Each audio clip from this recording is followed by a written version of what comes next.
Stroke is a silent emergency that strikes fast and often without warning. It remains one of the top causes of death and long-term disability in older adults.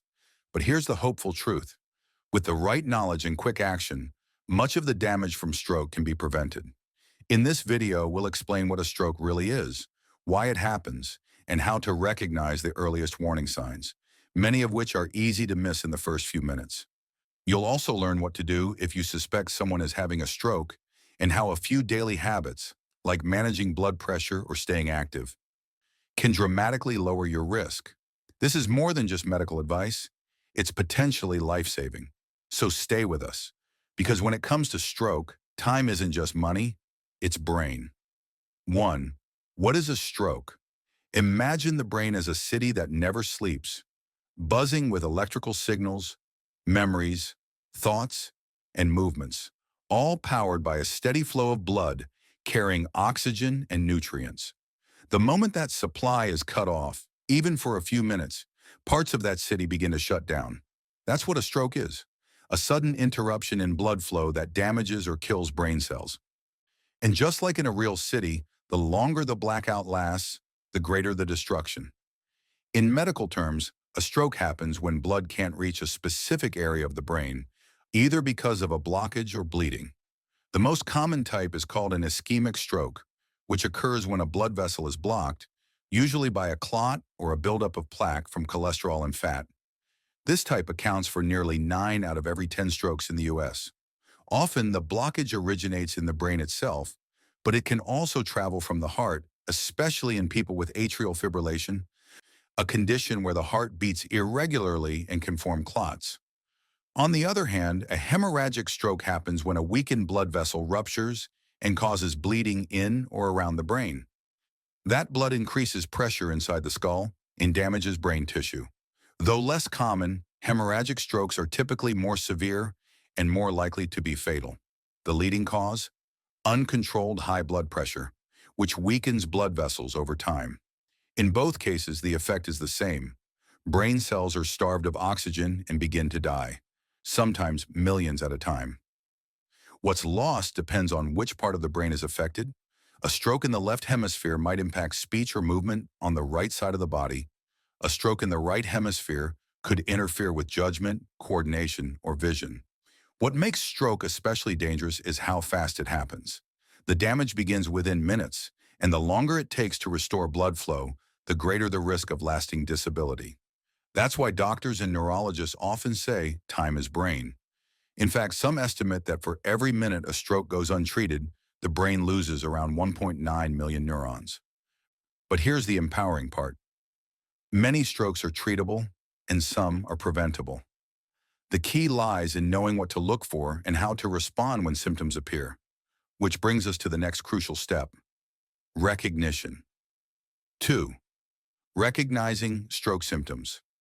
If a stroke comes on suddenly, the body often sends out warning signals just as quickly. Recognizing those signals can mean the difference between a full recovery and a lifetime of limitations. And because strokes affect the brain, your body's control center, the symptoms often appear in strange or uneven ways. One of the easiest tools to remember these warning signs is the acronym BE-FAST. It stands for 6 common symptoms that can appear during a stroke. First, balance.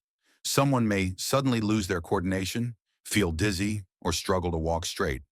Then eyes. Vision may blur, double, or disappear entirely in one or both eyes. Next comes face. You might notice one side drooping or looking lopsided. A simple smile can help reveal the problem. Arms are another clue. One may feel weak or numb. Ask the person to raise both arms. If one drifts downward, that's a red flag. Speech may become slurred, slow, or confused. The person might not understand you, or they may not be able to form clear words. And finally, time. If you see even one of these signs, don't wait. Call 911 immediately. The faster a stroke is treated, the more brain function can be preserved.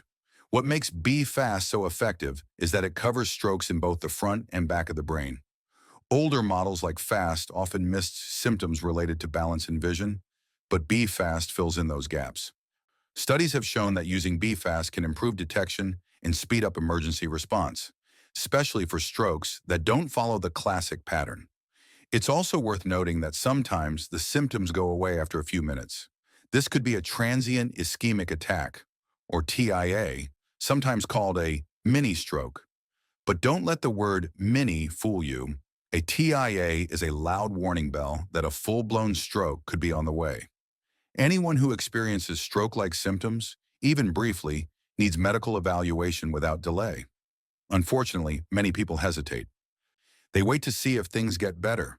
They downplay the symptoms or they hope it's just fatigue or dehydration. But in stroke care, waiting is dangerous. Every minute lost is brain lost. That's why learning to recognize the signs isn't just helpful, it's life-saving. But once you've identified a stroke, what should you actually do? Should you give the person medicine? Try to move them? Drive them to the hospital? In the next section, we'll walk through exactly what to do and what not to do if you suspect someone is having a stroke. Because knowing how to act quickly and correctly could mean the difference between life and death. 3.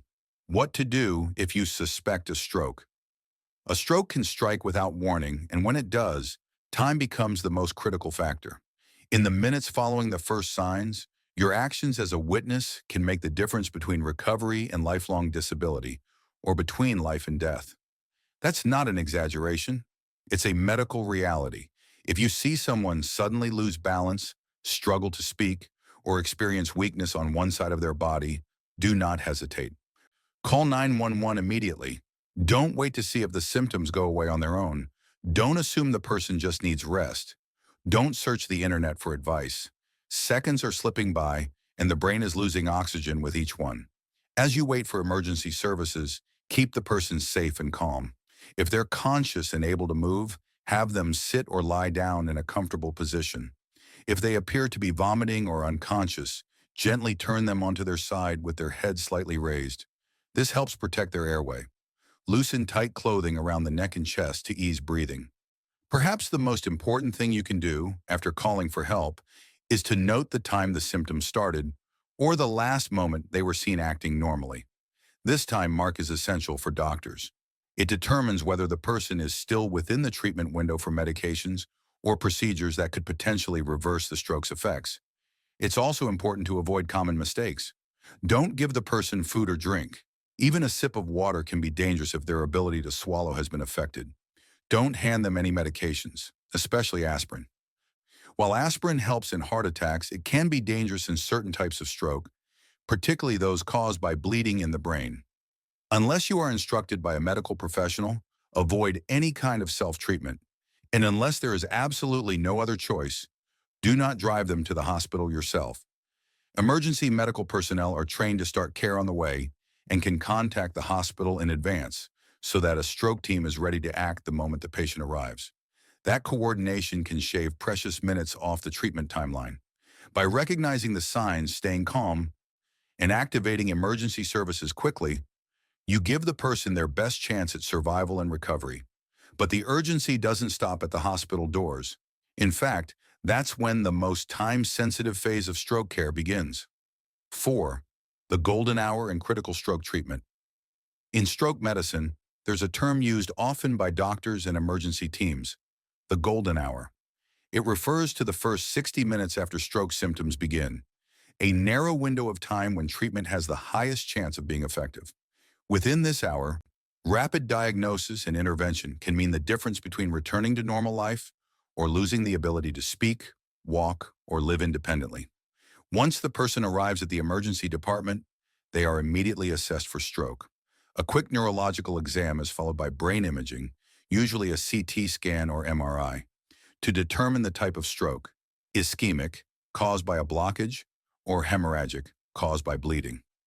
For ischemic strokes, if the blockage is detected early enough, doctors may administer a medication known as a clot buster.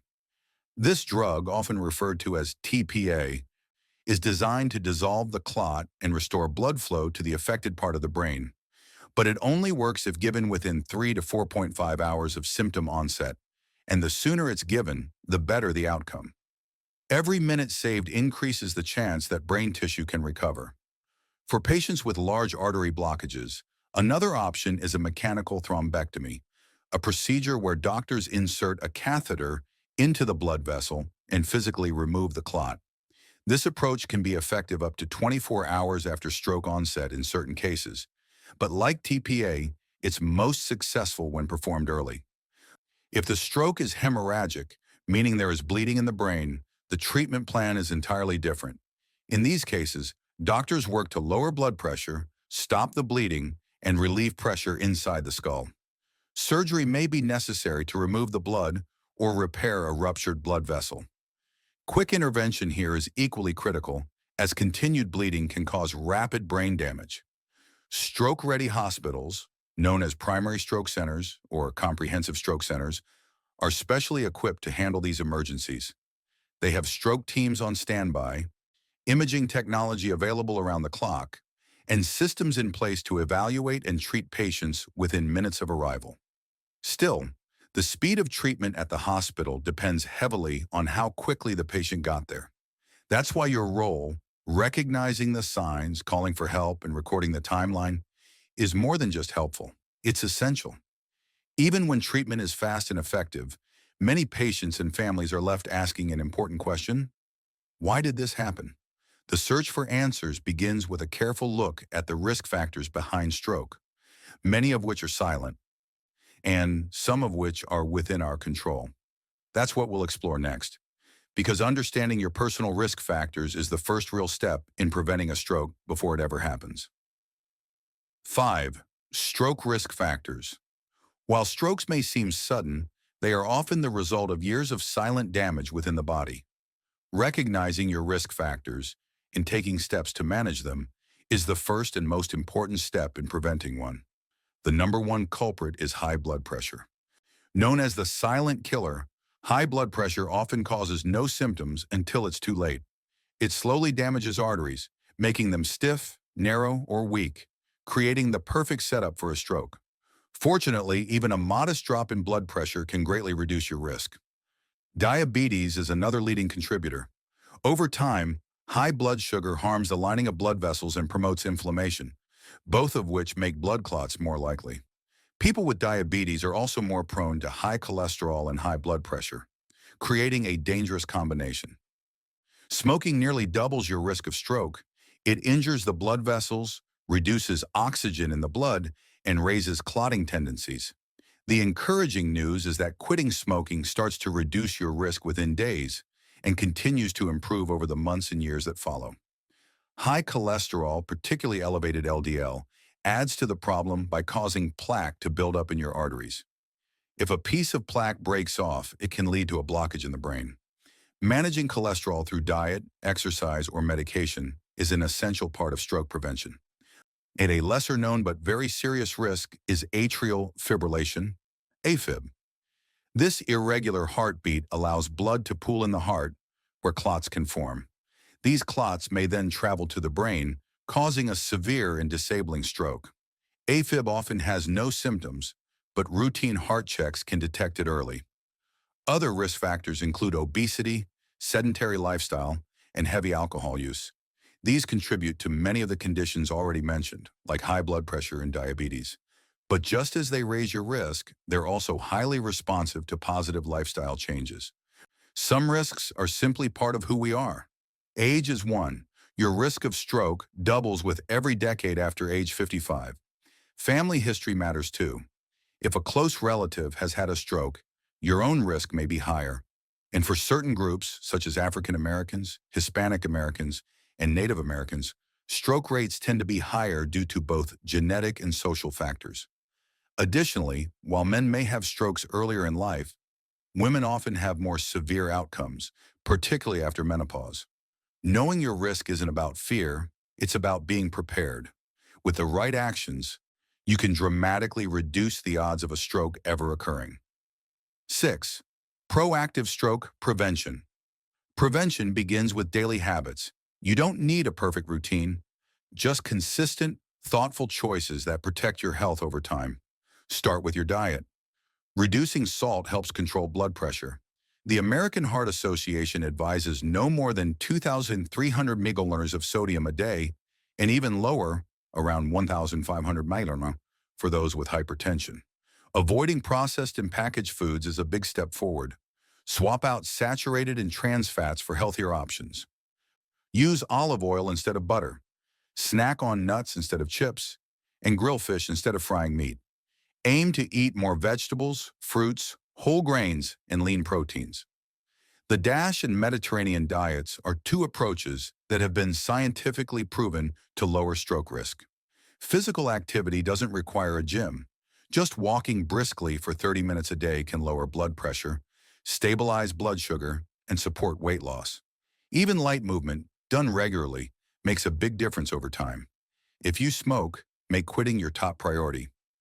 Your risk of stroke begins to drop almost immediately and continues to fall the longer you stay tobacco-free. Likewise, drink alcohol in moderation. No more than 1 drink a day for women and 2 for men. Too much alcohol can raise your blood pressure and trigger arrhythmias like AFib. Equally important are routine checkups.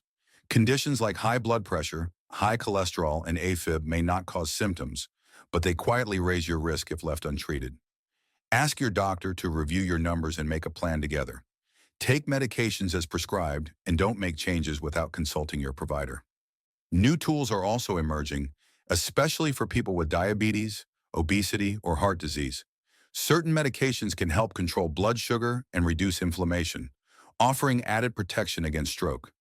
These aren't replacements for lifestyle changes, but they're helpful additions when used appropriately. Stroke prevention isn't about being perfect. It's about showing up for your health every day. The choices you make now help protect not only your brain, but your independence and quality of life in the years to come. And yet, even with the best intentions, strokes can still happen. When they do, what comes next is just as important: recovery. In our final section, we'll explore how rehabilitation works, what stroke survivors can expect, and how families can offer support through every step of the healing process. 7. Recovery after stroke. Surviving a stroke is only the beginning. The road to recovery is deeply personal, and while it may feel overwhelming at first, many survivors make remarkable progress with the right care and support. Rehabilitation usually starts soon after the stroke, once the patient is stable. Depending on which part of the brain was affected, therapy might focus on helping the person walk again, regain use of their hands, speak clearly, or relearn everyday skills like eating or bathing. This process is guided by a team of professionals: physical therapists, occupational therapists, speech-language pathologists, each playing a vital role. Recovery takes time. Some improvements come quickly, others take patience and repetition. But every small gain counts. Family involvement makes a big difference. Encouragement, emotional support, and helping create a safe home environment all contribute to healing. Stroke is not something we can afford to ignore. It's a true medical emergency, and every second counts. By learning the BE FAST signs, acting quickly when symptoms appear, and making smart choices every day, like managing blood pressure, staying active, and understanding your personal risks, you have the power to protect your brain and your life. If this video helped you understand stroke a little better, please take a moment to click like, share it with your friends or family, and subscribe to Senior Health Guide. This channel is here to support adults over 50 with real, practical health guidance backed by science, not trends. When we take care of ourselves and look out for one another, we all grow stronger. So stay informed, stay prepared, and remember, you're never too old to take charge of your health. Thanks for spending time with us today.